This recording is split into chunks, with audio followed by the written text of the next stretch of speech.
ம்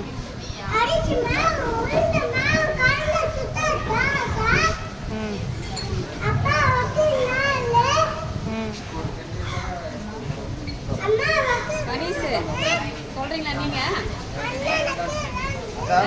நல்லா இருக்கிறீங்களா? சொல்றீங்க.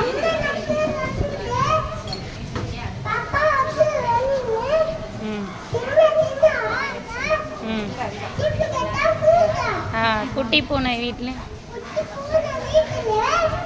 ம்